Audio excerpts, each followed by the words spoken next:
peresmian pasar tradisional.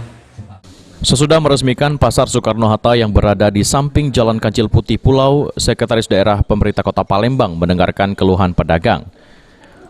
Keluhan pedagang ini mereka meminta kepada pemerintah Kota Palembang agar pedagang kaki lima yang liar supaya ditertibkan dan diarahkan untuk berjualan di pasar-pasar yang sudah diresmikan oleh pemerintah.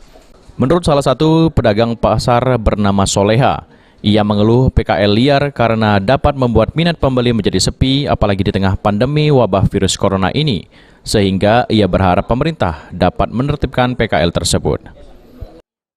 Sampai di bawah. Yang pertama tadi kita keluhkan masalah kalangan liar ya, pasar-pasar liar ini, maksudnya biar ditertibkan untuk dikumpulkan di sini ya.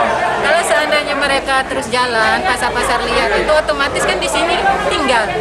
Nah, sementara di sini udah terbentuk, apa salahnya kita kumpulkan di sini semua pedagang-pedagang itu.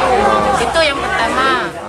Menanggapi keluhan warga ini, Sekretaris Daerah Kota Palembang Ratu Dewa mengatakan pihaknya akan melakukan rapat secara terpadu dan pengelola pasar dan Satpol PP untuk menindaklanjuti keluhan pedagang.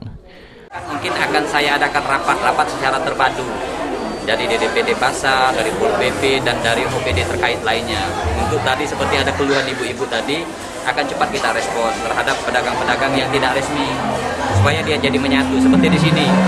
Di sini kan tidak ada yang resmi oleh pemerintah, nanti pasar-pasar lain harus menyatu di sini. Abidin Riwanto, PAL TV.